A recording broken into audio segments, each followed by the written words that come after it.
Yes, fellas, like we've managed to win on the night, innit, which is something. We wanted to come here. I think a lot of people were saying, just don't get battered. Do you know what I mean? Like, we've got Wolves on the weekend. All right, we just beat Tranmere 6-0. That's a different game, but we just don't want to come here and lose heavily. And we didn't. We managed to give a good account of ourselves. I mean, do you think we've done well today, United? Yeah, I think it was already done in the first leg. Yeah. You just had to come here, get some respect back off. That 3-0, is that basically what's killed us, isn't it? That appalling first half at Old Trafford. If they did it better in the first leg, we would have got a better game here, but we knew it was already over. But they showed some belief still, and we beat them, which is like gives them some confidence to get back into the next games. Tranmere, they beat them, got more confidence and stuff. So you see it as a thing that's like we can kind of like start to get some to bounce back off. Yeah, and Bruno Fernandes in now. He's in. We signed him. It was going on for ages. Are we? Aren't we? Are we? Aren't we? Hassling over the money. We've paid the money. We've got the player. He's coming for his medical. How excited are you about him coming in? And what's he going to make? What sort of difference is he going to make to this team? It's going to take him. I think personally, it's going to take him a bit of time to settle in. But once he gets in, I think he's going to be more creative in the middle with him. Pogba if he comes back.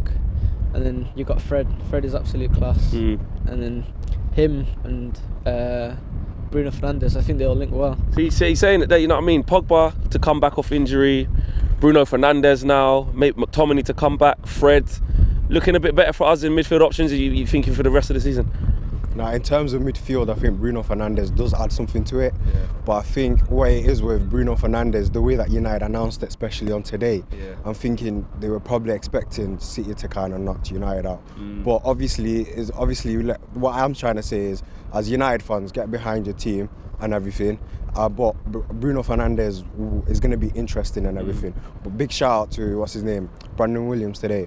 Class, he's looking good, isn't it? I mean, some of the decision making that he makes in tight areas, I like this is a young kid who, like, let's face it, he wasn't even on the pre-season tour. Like, he wasn't even really supposed to break through this season, and it's like he's just taken Luke Shaw's spot. Absolutely, literally, like I was on the corner where and where he was playing on the left hand side. Literally, when he receives the ball from who was it, Maguire that was playing next to him, and Luke Shaw. The composure and everything. It's like normally City will go press the fullbacks and everything. You'll have De Bruyne and what's his name, Mahrez running at you, but he's like, no, don't worry, I got the ball. Touch.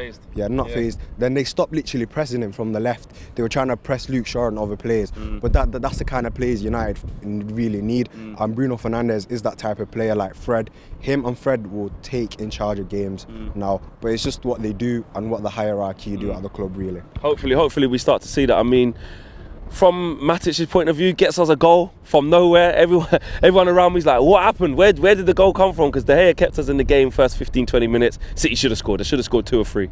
Bad finishing mixed with great saves from De Gea. Then we get a goal from nothing. Then we're trying to push on in the second half, try and make something happen. He goes and gets a stupid yellow card.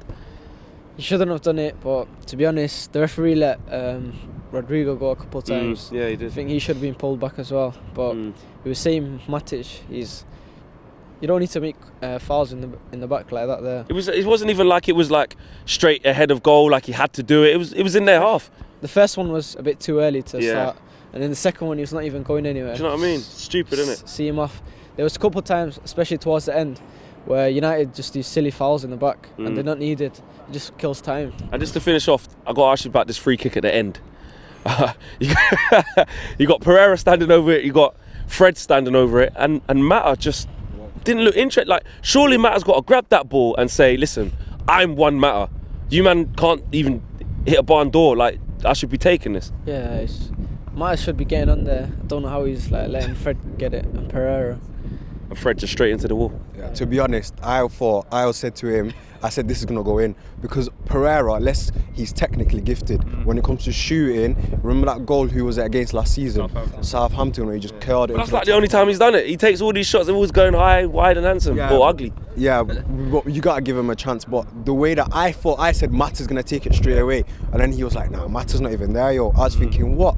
He literally walked off? He walked off, yeah. Fred is a good free kick taker, but with Fred, it's like more similar to Rashford, where he hits it with power, and what he did for Shakhtar Donetsk, but that just needed a little left foot into the top corner. To finish off, who was your man of the match?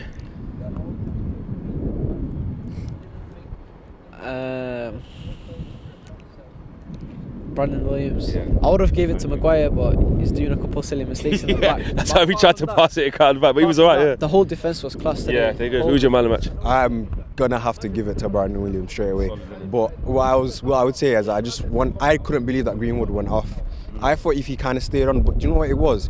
I think City were so poor today, but that's what I'm trying to say with Ollie. He should say, yo, City are not playing well, let's go for it. You get what I mean? Go get it. It's like these players, when they're told to do something, yo, they're like, let's stick to it. But obviously in football games, you need to change along with the game. If the game's in your hands, you gotta take it, you can't stick to it.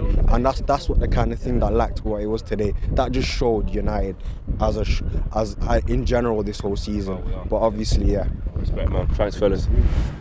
Big thank you to you guys for watching the latest of our videos, and if you want to check out more, make sure you do that just to the right of me. We are the biggest and best Manchester United channel in the world. Make sure you check us out on all of the socials as well: Facebook, Instagram, Twitter and YouTube. The socials are along the bottom. Peace.